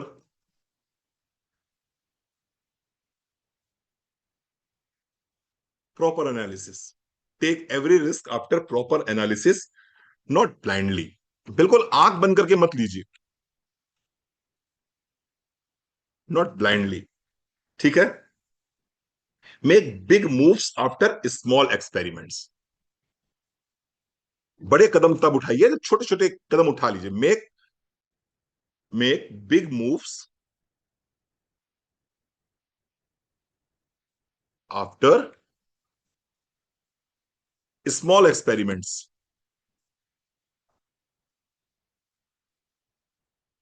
हम कभी किसी से नहीं कहते कि आप हमारे साथ में आए हैं, जुड़े हैं, तो एक साथ में 5 लाख का सामान ले लीजिए। हम कभी नहीं कहते किसी से, कभी नहीं कहते वेणुगोपाल सर, किसी से नहीं कहा मैंने आज तक।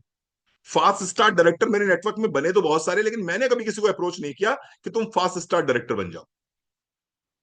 मेरा अपना शुरू से सिद्धांत रहा है कि भैया, पहले make big moves after small experiments.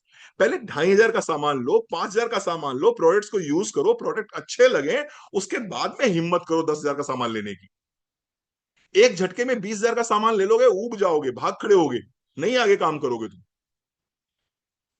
थोड़ा थोड़ा सा रिस्क लो, थोड़ा थोड़ा सा रिस्क लो, कैलकुलेटेड रिस्क लो। देखो कि यार हमारा हमारे हमारे पास खोने के लिए क्या है इसमें, और पाने के लिए क्या है। खोने के लिए क्या है? आप एक बार हमसे साबुन तेल मंजन चाय कॉफी ले लेंगे 2,500 रुपए का, ले लिया आपने, क्या खोगे यार? अरे दुनिया के मंजन झाग देते हैं, मेरा मंजन भी झाग देगा। अभी तक इससे पहले दुनिया के मंजन कर रहे थे, तुम्हारे कौन से 32 के 33 दांत हो गए थे? वीरेंद्र बाबू बताओ। अच्छा, अरे भाई, मोदी केयर से पहले भी तो ब्रश करते थे ना, कि नहीं करते थे? करते थे। तो 32 के 32 ही रह गए ना, 33 थोड़ी हो गए, एक दो झड़ी गए होंगे, एक दो निकल ही गए होंगे, कम बढ़े तो गए नहीं। तो भाई अगर हमारा भी पेस्ट कर लेगा तो 32 के 31 नहीं होंगे यार, 33 भी नहीं होंगे। एक बार करके देख ले, शायद हो सकता समझ में आ जाए। कैलकुलेटेड रिस्क है, कैलकुलेटेड रिस्क है।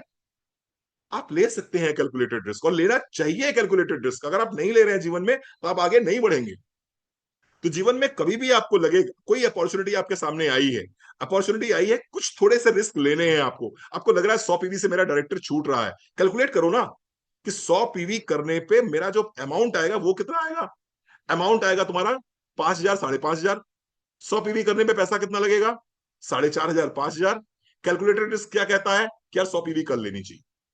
100 पीवी कर लोगे, सामान का सामान आ जाएगा, और साथ ही साथ में 5,500 रुपए भी आ जाएंगे, क्वालिफाइड डायरेक्टर कहलाओगे। गलत तो नहीं कर रहा हूं भैया? मैं नहीं कहता 100 पीवी आप मतलब अपनी जेब से लगाइए, लेकिन फिर भी कैलकुलेटेड रिस्क है ना। आपकी 3,500 पीवी हो गई है, 3,600 पीवी बनती है। 100 पीवी लगा लोगे और मालूम पड़ा 10,000 रुपए आपके एक्स्ट्रा बढ़ जाएंगे, तो 100 पीवी यूज करिए उसको, 100 पीवी लगा लीजिए उसमें। लोग क्या करते हैं सर, वो 100 पीवी का भी रिस्क नहीं लेते। 100 पीवी का रिस्क नहीं लोगे तो आपका जो 10,000 आने वाला है वो नहीं आएगा। कैलकुलेटेड रिस्क है सर। तो कैलकुलेटेड रिस्क इंसान को लेने चाहिए। कैसे लेने चाहिए, समझिए बात को जरा। एग्जाम्पल में समझाता हूं फिर आपको, और आज आपको पूरी कहानी में रामायण से समझाऊंगा। ठीक है? जब युद्ध चल रहा था, युद्ध चल रहा था, तो सामने से विभीषण आ रहे थे। वेणुगोपाल सर, वीरेंद्र बाबू ध्यान दीजिएगा। लंका की तरफ से विभीषण आ रहे थे, और जब विभीषण को लक्ष्मण ने देखा, तो लक्ष्मण क्या बोला उनसे, राम से? लक्ष्मण राम से बोले कि ये दुश्मन सेना का दुश्मन सेना का व्यक्ति हमारी तरफ आ रहा है। संभवतः ये कोई ना कोई कोई ना कोई नुकसान करने के लिए आ रहा है, हमें कोई ना कोई लॉस करने के लिए आ रहा है, और हमें इसको रोकना चाहिए, हमें इसको मारना चाहिए। ये लक्ष्मण बोले, किससे बोले थे ये? राम से बोले थे। लेकिन राम ने क्या किया, कैलकुलेटेड रिस्क लिया। बोले यार अकेला ही तो आ रहा है, कैसे मार पाएगा, हम तो बहुत सारे हैं। तो उन्होंने कहा आने दो, हो सकता है हो सकता है कोई ऐसी योजना लेके आ रहा हो जो कि हमारे लिए हितकारी हो। रिस्क लिया था ना बंदना जी उन्होंने, राम ने रिस्क लिया, तभी तो दुश्मन पक्ष के व्यक्ति को अंदर आने दिया। दुश्मन पक्ष के व्यक्ति को राम के शिविर तक लेके आया गया, तो ये रिस्क ही तो था।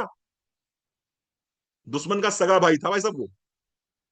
लेकिन अल्टीमेटली जो युद्ध जीता गया, उसमें सबसे बड़ा रोल किसका था? विभीषण का। अगर विभीषण ना होता, तो रामचंद्र जी चलाते रहते तीर, चलाते रहते तीर, चलाते रहते तीर, कुछ नहीं होता। तो कुसुम कुमारी जी, समझ में आ रहा है रिस्क का मतलब क्या होता है? छोटे छोटे से रिस्क बनते हैं यार। जिंदगी में छोटे छोटे रिस्क लेते रहो, क्योंकि अगर रिस्क नहीं तो इश्क नहीं। ठीक है? बहुत बढ़िया। थोड़ा सा बस एक दो पॉइंट और रह गए हैं। मुझे मालूम है आप लोग लेट हो रहे हैं, लेकिन क्या करें, चीज भी ऐसी है कि छोड़ी नहीं जा सकती, और जब तक मैं पूरा समझाऊंगा नहीं, मैं छोड़ूंगा नहीं। चलो, अब आ रहा है वैल्यू क्रिएशन। इंटरप्रेन्योर जो है वो क्या करता है? Value creation, value creation, solve problems first, earn profit later. Entrepreneur जो है वो क्या करता है? Solve problem first, solve problem first, earn profit later. सबसे पहले आपको यह सोचना है कि आप दूसरे की कौन सी प्रॉब्लम को सॉल्व कर रहे हैं। सबसे पहले आपको यह देखना है कि आप दूसरे की जिंदगी में क्या वैल्यू ऐड कर रहे हैं। सबसे पहले आपको यह देखना है कि आपकी वजह से, आपके मोदी केयर की वजह से, आपके मोदी केयर प्रोडक्ट की वजह से, आपके बिजनेस प्लान की वजह से मैं सामने वाले की जिंदगी में क्या बेहतर कर सकता हूं। अगर आप ये सोचने में कामयाब हो गए, add real value for customers and your team.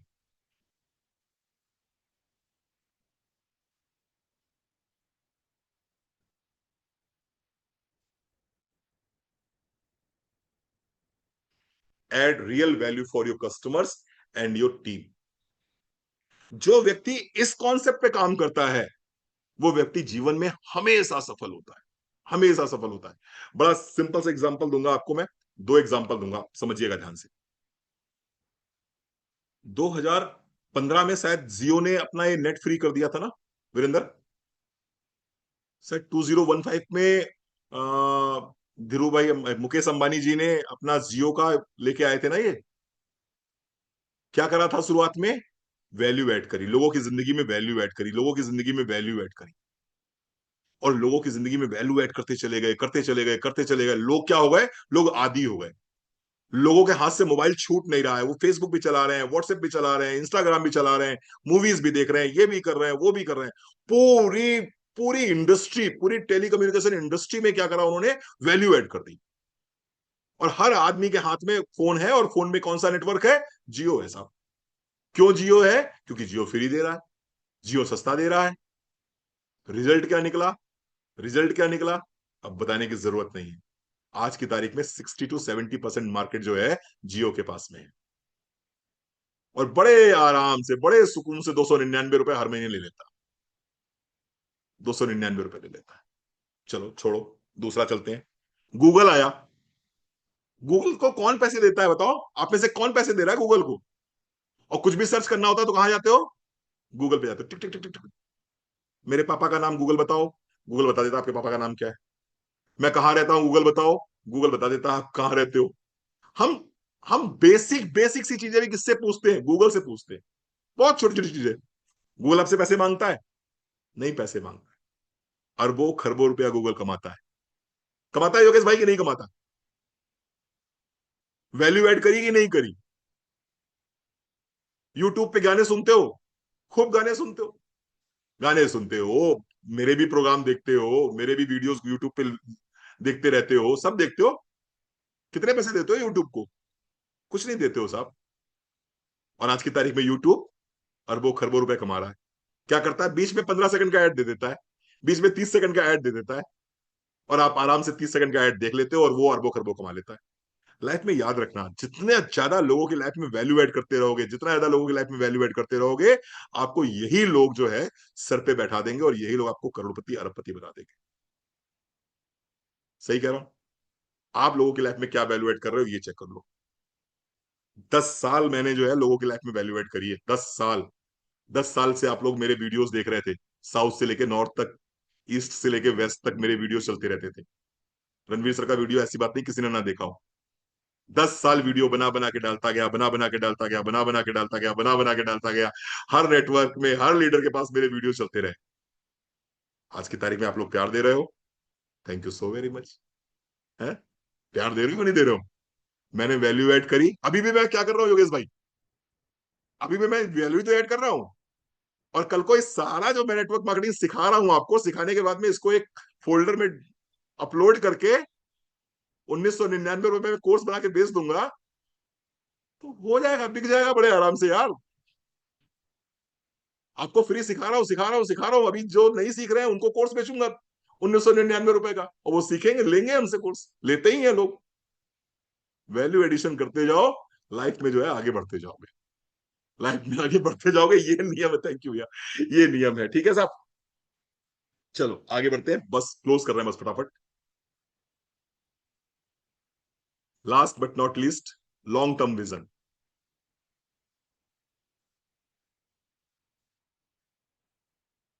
Long term vision, don't focus on short term gains.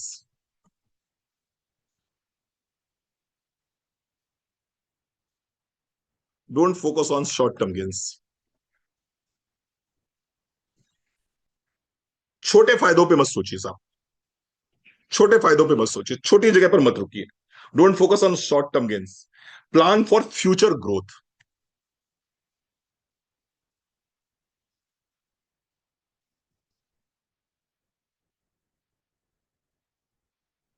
भविष्य में कहां आप जा सकते हो, इसकी प्लानिंग कीजिए। Plan for future growth, have a mindset to scale your business. Last है ये, to scale your business. Have a mindset to scale your business. समझिए बात को। बहुत से लोग नेटवर्क मार्केटिंग में मैंने देखा है कि वो रिटेल में बहुत ज्यादा फोकस करते हैं, रिटेलिंग पे बहुत फोकस करते हैं। होता क्या है, पंगा क्या है कि अभिषेक भैया, मोदी के लगभग लगभग हर चौथे पांचवें घर में पहुंच गया। लोग काम कर रहे हैं, नहीं कर रहे हैं, लोग एक्टिव हैं, नहीं है, लेकिन जानते हैं, लगभग लगभग हर चौथे पांचवा घर जानता है मोदी के। छाया अवस्थी, ठीक बात है, सहमत हो मेरी बात से? अब आपने मालूम पड़ा किसी को अपना ये पेस्ट जो है ना, ये पेस्ट 70 की जगह 90 में बेच दिया, 70 की जगह 90 में बेच दिया, आपको 20 रुपए का प्रॉफिट हो गया। ठीक है, कोई गलत बात नहीं है। हमारा बिजनेस इस तरह का कि हम रिटेल प्रॉफिट भी लेते हैं और हम नेटवर्क भी बनाते हैं। आपके घर पे आपकी कोई फ्रेंड पहुंच गई जो मोदी केयर कर रही थी इससे पहले भी, और उसने आपके वॉशरूम को यूज किया और वॉशरूम में देखा मोदी केयर का पेस्ट रखा हुआ है। आपको क्या लगता है, वो आके आपसे कहेगी कि बहुत बढ़िया, आपको वंदना जी ने पेस्ट दिया था और बहुत बढ़िया और अच्छा बात है, करते रहिए? पता है वो क्या पूछेगा आपसे? छाया जी, आपके वॉशरूम में पेस्ट रखा हुआ है, एक फ्रेश मूवमेंट। आप कहोगे हाँ हाँ। वो किसने दिया आपको? वंदना जी ने दिया था। अच्छा अच्छा अच्छा, वेरी गुड, बहुत बढ़िया, बहुत अच्छा पेस्ट है। आप यूज करते हो इसको? हाँ जी, यूज करते हैं। अच्छा अच्छा, कितने का दिया था? आपने कहा, आपने कहा 90 रुपीज का दिया था। पता वो कैसे रिएक्ट करेगी? क्या कहेगी? कोई बात नहीं। सैयद बाबू क्या कहेगी वो? कोई बात नहीं, अच्छी बात है, ठीक बात। वो ऐसे रिएक्ट करेगी जैसे कि ट्रंप ने 25% का टैरिफ और लगा दिया हो। वो ऐसे रिएक्ट करेगी कि जैसे वंदना जी ने छाया अवस्थी तुमको बर्बाद कर दिया। अरे बाप रे बाप, अरे बाबा रे बाबा, 90 रुपए का दे दिया, 90 रुपए का दे दिया, बर्बाद कर दिया, तबाह कर दिया। अब तो तुम किसी लायक बचे ही नहीं। अब तुम क्या करोगे जीवन में? अरे तुम हमसे ले लो, हम तुमको 70 रुपए का देगा, फिर उसके बाद में वो ऑफर भी देगा, फिर वो लॉयल्टी भी देगा, फिर वो कैशबैक भी देगा, फिर वो समीर मोदी जी की सारी प्रॉपर्टी तुम्हारे नाम करवा देगा। तुम हमसे लो। कहेगा कि नहीं कहेगा वो? वंदना जी के जो संबंध थे ना, 30 साल पुराने, 40 साल पुराने, काहे में खत्म हो गए? 20 रुपल्ली में खत्म हो गए। 20 रुपल्ली में वो खत्म हो गए, डैमेज हो गए वो। बुद्धिमत्ता किस चीज में है? बुद्धिमत्ता इस चीज में है कि वंदना जी आपसे कहें कि छाया जी, ये पेस्ट आपको 70 का भी पड़ सकता है और ये पेस्ट आपको 90 का भी पड़ सकता है। अगर आप हमारे साथ एसोसिएट होके इस पेस्ट को खरीदना चाहेंगे तो ये पेस्ट आपको डिस्ट्रीब्यूटर रेट पे पड़ेगा, और अगर आप एज ए रिटेल कस्टमर हमारे बनेंगे तो ये 90 का पड़ेगा। अभी आपकी अपनी चॉइस है, आप किस रेट पे लेते हो। तो कल को वो जो कोई भड़काएगा ना आपको, तो आप कहोगे नहीं नहीं, वंदना जी ने मुझे बताया था कि 70 का पड़ता है। तो वंदना जी सेफ हो गई, नहीं सेफ हो गई? लेकिन लोगों को लगता है अगर बता देंगे कहीं ऐसा ना हो मेरे 20 रुपए चले जाए। 20 रुपए तो बचा लिए आपने, लेकिन 20 साल का व्यवहार आपने खत्म कर दिया। समझ में बात आ रही मेरी? मैं नहीं कहता आप रिटेल प्रॉफिट मत कमाइए, लेकिन बता के कमाइए, बता के कमाइए। तो आपकी आपकी इमेज खराब नहीं होगी, आपकी इमेज खराब नहीं होगी। लॉन्ग टर्म पे सोचिए ना, शॉर्ट टर्म पे क्यों सोच रहे हो? शॉर्ट टर्म पे सोचोगे तो जीवन में कभी भी ग्रो नहीं कर पाओगे। कभी भी एंटरप्रेन्योर्स जो होते हैं ना, वो शॉर्ट टर्म पे नहीं सोचते, वो लॉन्ग टर्म पे सोचते हैं। आप देखो, आप लोग देखते होंगे आपके पास में ये बड़े बड़े पुल बनते हैं भैया, आपसे भैया, बड़े बड़े पुल बनते हैं, ठीक है। कोई ना कोई तो कंपनी बनाती है ना इन पुलों को, कोई ना कोई कंपनी बनाती है। और पुल क्या एक दिन में बनता है? ना। एक साल में बनता है? ना। 3 साल 5 साल लगते हैं और खरबों रुपया लग जाता है। इतने हजार करोड़ का प्रोजेक्ट है, इतने इतने इसका प्रोजेक्ट है, और वो लगता लगता लगता लगता चला जाता है, चला जाता है, चला जाता है, चला जाता है। और फिर क्या होता है? फिर क्या होता है जब वो पुल बन जाता है? तो फिर क्या लगता है? फिर टोल टैक्स लगा दिया जाता है। और फिर जो है, उसने 5 साल में जितना खर्च किया होता है, अगले 200 साल वो वसूली करता है। और उसकी पीढ़ियां बैठ के खाती हैं, पीढ़ियां। Long term vision, long term vision. आप जब गाड़ी जाएगी तो पैसे काट लेगा, जब गाड़ी जाएगी तब पैसे काट लेगा। और शुरुआत में वो सारा अपना लगा रहा है, सीमेंट लगा रहा है, ये लगा रहा है, वो लगा रहा है, आपको लगता है कितना पैसा लग रहा है, कितना पैसा लग रहा है। जो पैसा लगाता है वो लॉन्ग टर्म में नहीं, लॉन्ग टर्म की सोचता है, और लॉन्ग टर्म की जब सोचता है तो वो जीवन में बहुत आगे निकलता है। ठीक है साहब, चल मैं थोड़ा सा एग्जांपल देता हूं, बस क्लोज करता हूं आपको। सोच के देखिए जरा, कल्पना करके देखिए, युद्ध के बीच में, युद्ध के बीच में अर्जुन और कृष्ण खड़े थे, और अर्जुन क्या कह रहा था? मुझे युद्ध नहीं लड़ना है, मुझे युद्ध नहीं लड़ना है, मैं अपने लोगों को नहीं मार सकता, मैं भीष्म को नहीं मार सकता, मैं द्रोणाचार्य को नहीं मार सकता, मैं अपने रिश्तेदारों को नहीं मार सकता, और इनको मारने के बाद में मुझे जो राज्य मिलेगा, मुझे उसका सुख नहीं भोगना है, मैं नहीं मार सकता। अगर कृष्ण ने शॉर्ट टर्म सोचा होता तो कृष्ण क्या करते? कहते वेरी गुड, बहुत बढ़िया। अगर वो गांधीवादी नीति में होते तो क्या करते? वेरी गुड, अहिंसा परमो धर्म। यही तो कहते हो कि बहुत बढ़िया तुम्हें सोच है तुम्हारी अर्जुन, और बहुत बढ़िया सोच रहे हो। ऐसा करते हैं, इसको कैंसिल करते हैं, और चलो ठीक बात है, हम भी फ्री हो जाएंगे यार, चलेंगे द्वारिकाधीश, वहां रुक्मणी से बात करेंगे, बहुत दिनों से रुक्मणी से मिले भी नहीं है। और तुम भी ऐसा करो, छोड़ छाड़ के जंगल चले जाओ कमंडल लेके, और युद्ध को यहीं पर रोक देते हैं, काम खत्म, बात खत्म, चलो जाओ। कौरव अपनी जगह चले जाते और पांडव अपनी जगह चले जाते। लेकिन उससे होता क्या? उससे क्या धर्म की स्थापना होती? अगर अगर ये युद्ध रुक जाता, शॉर्ट टर्म में फायदा था, 48 लाख लोग जो हैं वो मरने से बच जाते। 7 बचे थे आखिरी में उसके बाद। 18 छोड़ी सेना, 48 लाख लोग मरने से बच जाते, पूरा रक्त रंजित होने से बच जाता। लेकिन क्या कृष्ण ने शॉर्ट टर्म सोचा? कृष्ण ने शॉर्ट टर्म नहीं सोचा। अगर शॉर्ट टर्म सोचते तो यदा यदा ही धर्मस्य ग्लानिर्भवति भारत अभ्युत्थानम अधर्मस्य संभवामि तदात्मनाम सृजाम्यहम्। सुना है नहीं सुना? वो महाभारत आती थी तो उसमें आते ना, यदा यदा हि धर्मस्य ग्लानिर्भवति भारत अभ्युत्थानम अधर्मस्य तदात्मानां सृजाम्यहम्। सुना है ना आप लोगों ने? परित्राणाय साधूनाम विनाशाय च दुष्कृताम धर्म संस्थापनार्थाय संभवामि युगे युगे। सुना है ना? याद आया कुछ? 30 साल 35 साल पुराना कुछ याद आया होगा आपको। धर्म की स्थापना करने के लिए ये इस तरह के छोटे छोटे छोटे छोटे बलिदान देने पड़ते हैं, अगर धर्म की स्थापना करनी है। वरना ठीक था, आराम से श्री कृष्ण चले जाते द्वारिकाधीश, अर्जुन चला जाता जंगल, बाकी सब अपने अपनी जगह चले जाते। लेकिन क्या धर्म की स्थापना होती? कदापि नहीं होती। लॉन्ग टर्म विजन देखिए, और लॉन्ग टर्म विजन पे जब जाएंगे तो इनिशियल स्टेज पे सेक्रीफाइसेस करने पड़ेंगे। 20 रुपए छोड़ोगे तो एक बंदे को लेके नेटवर्क में आओगे, और वो बंदा कल को तुम्हारा जीबीडी बनेगा, हर महीने तुमको लाख रुपए कमा के देगा। ठीक है जी साहब, thank you so very much, आप आए, अपने तरह समय दिया, बहुत बहुत धन्यवाद, बहुत बहुत आभार। होपफुली आपको मजा आया होगा, आनंद आया होगा, और कुछ ना कुछ नया जरूर सीखा होगा। जो भी कुछ सीखा है उसको उसको एक बार रिवीट जरूर कर लेना, एक बार देख जरूर लेना कि यार क्या नोट्स बनाए हैं मैंने। और जिंदगी में जब भी कभी हारने लगना, जिंदगी में जब भी कभी पीछे हटने का मन करे, इन सारे नोट्स को एक बार देख लेना, पीछे नहीं हटने दूंगा। हट नहीं पाओगे पीछे। अगर जो पढ़ाया है इसको सईद बाबू अगर देख लिया, पीछे नहीं हट पाओगे, फिर से बाउंस बैक करोगे। ठीक है जी, thank you so very much, thank you so very much.